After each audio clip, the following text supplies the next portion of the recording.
নমস্কাৰ, সকলোকে ডেষ্টিনি অন্য এক ভিডিঅ'লৈ স্বাগতম জনাইছোঁ। আৰু আজিৰ ভিডিঅ'ত আপোনালোকৰ সন্মুখত আলোচনা কৰিম কন্যা ৰাশিসকলৰ বিষয়ে। অৰ্থাৎ 2024 বৰ্ষত কন্যা ৰাশিসকলৰ কেনে যাব। ইতিমধ্যে বিভিন্ন ধৰণৰ ভিডিঅ' পাইছে আপোনালোকে, তেওঁলোকৰ অনুভৱ গম পাইছে যে 2024 বৰ্ষত তেওঁলোকৰ কাৰণে পজিটিভ নে নেগেটিভ, তেওঁলোকৰ ক্ষেত্ৰত কেনেধৰণৰ জীৱন যাপন কৰিব লাগিব।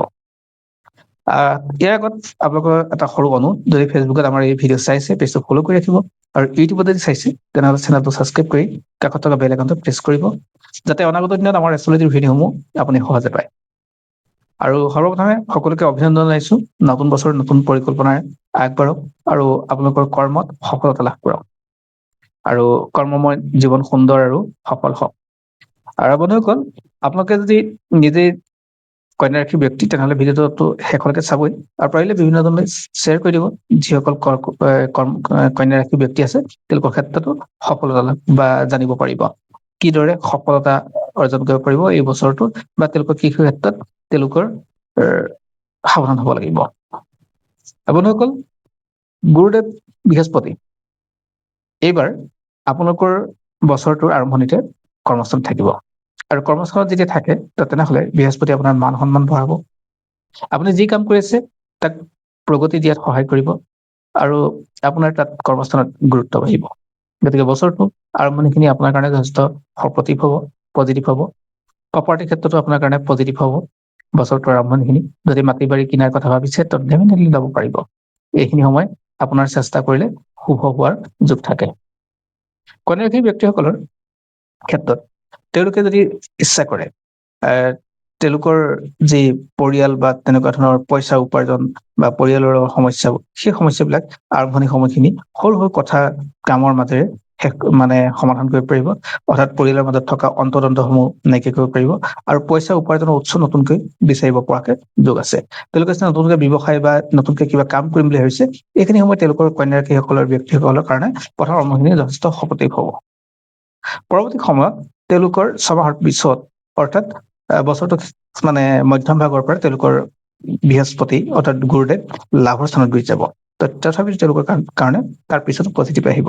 এতিয়া কৰ্মস্থানৰ পৰা লাভ হ'ব, অৰ্থাৎ কৰ্মস্থানত পদোন্নতিৰ যোগ সৃষ্টি হ'ব পাৰে, আৰু সমান্তৰালকে তেওঁলোকৰ যিসকলে উচ্চ শিক্ষাৰ কথা চিন্তা কৰি আছে তেওঁলোকৰ কাৰণে ভাল হ'ব।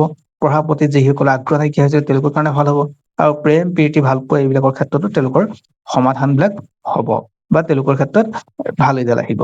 গতিকে এইখিনি সময়ত তেওঁলোকৰ কাৰণে পজিটিভ বুলি ক'ব পাৰিম। অৱশ্যে বিবাহৰ ক্ষেত্ৰত কিছু ক্ষেত্ৰত বছৰটোত বাধা হৈ থাকিব। যিসকলৰ বিবাহ হোৱা নাই বা তেওঁলোকৰ ক্ষেত্ৰতো অলপ দেৰি হ'ব পাৰে, বা যিসকলৰ বিবাহ হৈ আছে তেওঁলোকৰ যদি কিবা সমস্যা হৈছে সেই সমস্যাবোৰ শেষ হওঁতো কিছু টাইম লাগিব। তাতে মংগল তেওঁলোকৰ আৰম্ভণিতে মংগল চতুৰ্থ হাউচত গুচি গৈছে, আৰু চতুৰ্থ হাউচ যিহেতু এষ্ট্ৰলজিত কোৱা হয় মাংগলিক হাউচ, গতিকে তেওঁলোকৰ ওজৰ আপত্তি বাঢ়িব, আৰু সমান্তৰালকে পৰিয়ালৰ কিছুমান মানুহৰ কথা তেওঁলোকে সহজভাৱে বিশ্বাস কৰি সংসাৰত সমস্যা সৃষ্টি নকৰাই ভাল আছে। গতিকে এই কথাখিনি তেওঁলোকে মন কৰিব লাগিব, যাতে কোনোবাই কিবা এটা কৈ দিয়াৰ লগে লগে তেওঁলোকে যাতে অধিক আগ্ৰহে সঁচা বুলি ভাবি নলয়, বাট নাচায় যে সিহঁতে কিবা কোৱাটোৱে সত্য হ'ব। কিন্তু আপোনালোকে নিজৰ বিশ্বাস কৰি ৰাখক, আৰু এই কিছুমান কথা আপোনালোকৰ মাজত হোৱাৰ সম্ভাৱনা থাকে। এই যে লাভৰ কথা ক'লো, লাভৰ হাউচৰ কথা ক'লো, বৃহস্পতি লাভৰ স্থানত যাব, তো তেনেহ'লে তেওঁলোকৰ ক্ষেত্ৰতো লাভটো হ'বই। মনৰ ইচ্ছাটো পূৰ হ'ব, আৰু সমান্তৰালকে তেওঁলোকৰ ক্ষেত্ৰত আৰু এটা লাভ হ'ব, যিসকলে মিউজিকৰ চেক্টৰত কাম কৰিছে, সাংবাদিকতা কাম কৰিছে, শিক্ষকতা কৰি আছে, তেওঁলোকৰ ক্ষেত্ৰতো পজিটিভ বাৰ্তা আহিব। গতিকে সেই ব্যক্তিসকলৰ ক্ষেত্ৰতো লাভদায়ক হোৱাৰ যোগ থাকে। আৰু এটা কথা, বৃহস্পতি গুৰুদেৱ যেতিয়া ডিচেম্বৰত স্থান আকৌ পৰিৱৰ্তন কৰিব, তেতিয়া কিন্তু কিছু অসুবিধা হ'ব। অৰ্থাৎ বছৰটো শেষৰ ফালে তেওঁলোকৰ ক্ষেত্ৰতো অসুবিধা নোহোৱা নহয়। যিহেতু যিকোনো গ্ৰহ যেতিয়া গোচৰ কৰে তেতিয়া কম বেছি পৰিমাণে 12টা ৰাশিতে প্ৰভাৱ পেলায়। এই 12টা ৰাশিত প্ৰভাৱ পেলোৱাৰ লগে লগে তো যিসকলৰ কন্যা ৰাশি আছে তেওঁলোকৰ ক্ষেত্ৰতো প্ৰভাৱ পৰিব, তেওঁলোকৰ খৰচত প্ৰভাৱ পৰিব, খৰচ বাঢ়িব। তেওঁলোকৰ ক্ষেত্ৰত চাকৰি ক্ষেত্ৰত কিছু হিনদেৰি হ'লে কাৰোবাৰ বছৰৰ পৰা গালি শুনিবলগীয়া হ'ব পাৰে। তেনেকুৱা সৰু সৰু দুই এটা কথা তেওঁলোকৰ মাজতো হোৱাৰ সম্ভাৱনা আছে। গতিকে এইখিনি যাতে নহয়, তেওঁলোকে বৃহস্পতিবাৰ দিনটো যথেষ্ট পালন কৰিব লাগে, ভালদৰে পালন কৰিব লাগে, আৰু বৃহস্পতিক যি মন্ত্ৰ আছে সেই মন্ত্ৰ উচ্চাৰণ কৰিব পাৰিলে তেওঁলোকৰ কাৰণে পজিটিভ হ'ব। আৰু ভাগ্যস্থানৰ কথা যদি কওঁ, তেনেহ'লে ভাগ্যস্থানৰ গৰাকী সেইখিনি সময়ত থাকিব শুক্ৰদেৱ, আৰু তাতে বহি থাকিব প্ৰথম আৰম্ভণি সময়তে থাকিব চন্দ্ৰদেৱ। এতিয়া চন্দ্ৰ হ'ল লাভদায়কৰ স্থিতিত আছে, তো গতিকে চন্দ্ৰ আৰু ভাগ্য, অৰ্থাৎ ভাগ্য আৰু লাভ দুইটা যেতিয়া চন্দ্ৰই নিৰূপণ কৰিব, তো তেনেহ'লে এইখিনি সময় তেওঁলোকৰ ভাগ্য আৰু লাভ দুইটাৰ ক্ষেত্ৰত পজিটিভ হোৱাৰ যোগ থাকে।